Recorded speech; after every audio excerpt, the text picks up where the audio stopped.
Hey guys, this is Jasmine Patel, and I'm back with another video.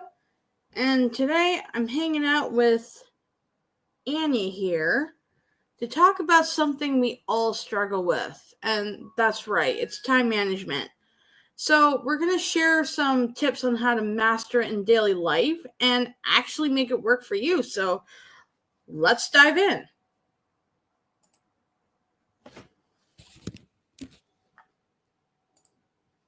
Hey Annie, how you doing? And welcome to my show. Hey there, thanks for having me on your show. I'm doing great, just enjoying a little downtime. How about you? What's the topic of today's episode? Great question, Annie. We're going to talk about time management.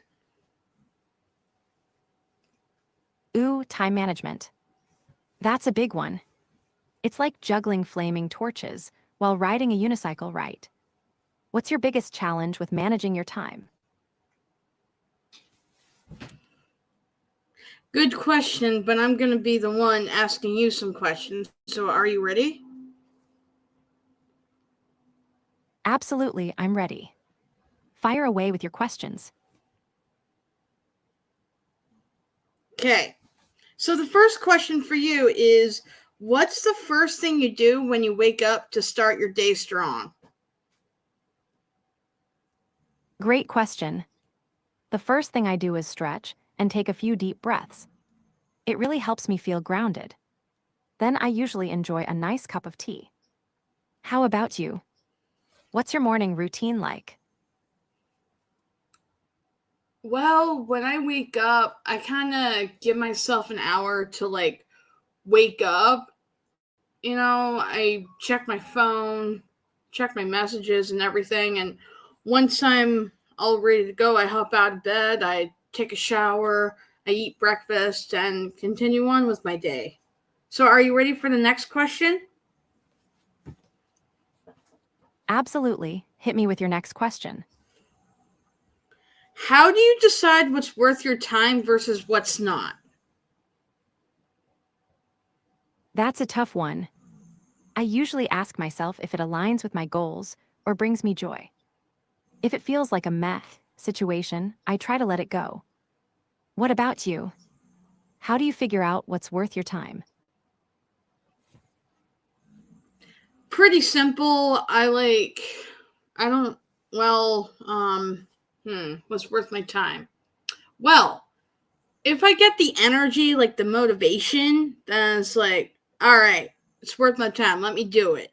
But if it doesn't give me anything, then it's like, no, I'm not doing it. That makes total sense. Motivation is such a key factor. If it doesn't spark joy or energy, why waste your time, right? What's something that's given you that motivation recently? We're going to go to the next question. So, Annie, do you use a planner or digital calendar or both? I actually use both. I love the feel of writing things down in a planner, but my digital calendar keeps me organized on the go. It's like the best of both worlds. How about you? What's your preferred method for keeping track of things? For me, it's a digital calendar because I can just look at my phone and say, no, not say, see, like, oh, okay, I got some interviews to do today. Oh, I'm hanging out with Lori today. Oh, I got a vacation coming up. It's very easy for me. And in fact, when I was younger, I didn't even use a calendar because I thought I could remember everything. Well, I was wrong. So, anyways, next question for you is, how do you stay focused when your brain wants to scroll TikTok? Ah, the TikTok vortex. I totally get that. I try to set specific time blocks for work and then reward myself with a little scroll break afterward. It's like a treat. Do you have any tricks to help you stay focused when distractions call? Well, to prevent any distractions, I look at the clock and say, okay, for example, 6 o'clock, I'm going to do this. And once I get this done, I'm going to take a break, then move on to the next thing. So, like, my brain is, like, always a step ahead of myself, and I'm constantly thinking of the next thing that I'm going to be doing. So, thank you for your awesome question. We're going to move on to this one. How do you handle interruptions when you're in flow mode? Oh, interruptions can be so frustrating. When I'm in flow, I try to set boundaries, like putting my phone on silent or finding a quiet space. If I do get interrupted, I take a deep breath and remind myself to refocus. How about you? What do you do when someone or something interrupts your groove? I kind of go with the flow, you know. I tend to whatever is interrupting me, and then I get back to my work. That's a great approach. Just going with the flow can keep things from getting too stressful.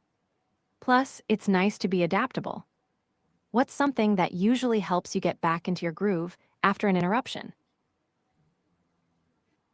I take a little break and then I jump back in. So thanks for that awesome question, Annie. So, next question for you is, have you ever overplanned? How did that backfire? Oh, definitely. I once planned out every minute of a weekend trip, and it ended up feeling super stressful instead of fun. I realized that sometimes spontaneity is the spice of life. Have you ever had a similar experience with overplanning?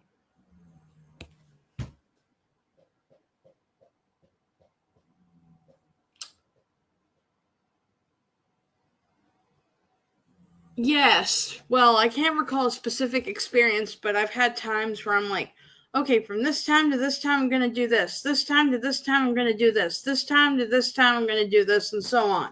Well, once that day came, nothing worked out the way I thought it would, and then it left me disappointed. So, yes, I agree with you. Being spontaneous and just like going with the flow on some things, it's great. And my advice is to come up with the schedule, a very loose schedule. And, if anything changes, be flexible, have some room for flexibility. I find that really works. So, anyways, next question for you is, do you set weekly goals or take it day by day? I like to set weekly goals. It gives me a nice overview of what I want to accomplish, but I also take it day by day to stay flexible. It's like having a roadmap, but being open to detours. How about you? Do you prefer weekly goals or a more day-to-day approach? That's a great question. It depends what it is. So, um, if it's like, I don't know, actually, I'm not sure. I guess it depends what I'm doing. So that's thanks for the question. Um, so how do you manage time when working with others on a project? Great question. I try to communicate clearly about deadlines and expectations right from the start. I also like to check in regularly to make sure everyone's on the same page. It helps keep things running smoothly. How do you manage your time when collaborating with others? Well, I manage my time when collaborating with others by like making sure everyone's on the same page, and again, having that room for flexibility if things go wrong or things go differently. So, next question for you is, if you could give your younger self one time management tip, what would it be? I'd tell my younger self to prioritize tasks based on importance, not just urgency. It's easy to get caught up in what seems urgent, but isn't really important. What about you? What time management tip would you give your younger self? Well, for me, it'd be to be more flexible and not to worry if things go off track. There's a quote that I can relate to. So, and it's this: when your plan works out, great. when your plan doesn't work out, that's even better. That just means God's plan is working. And the reason why I think this quote is so relevant to the question that you just asked me is because when things do go differently, it means the universe has a different plan for you, and you should follow that plan. So there's always a plan in place. It just depends what it is. But coming back to your question, be flexible. Allow that time for flexibility. So one last question for you before we wrap things up. Do you have any messages to share with my audience in terms of time management? Absolutely. I'd say that time management is all about finding what works for you. Embrace flexibility, prioritize what truly matters, and don't forget to take breaks to recharge. And remember, it's okay to adjust your plans. Life is a journey, not a race. What do you think? Any final thoughts to add? I think you got it, really. I think you got it. So guys, this wraps the Thanks for the end. awesome chat.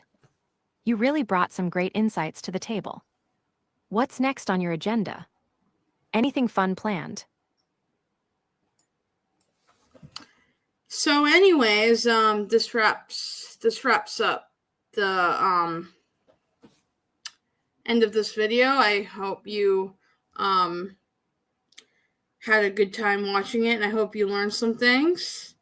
And yeah, thank you, Annie, for joining me. And to the rest of you, I hope you have a great day. And disclaimer, this is my first time using CallAnnie, so it might have sounded a little bit weird, but I'll get better. So thank you, and bye for now.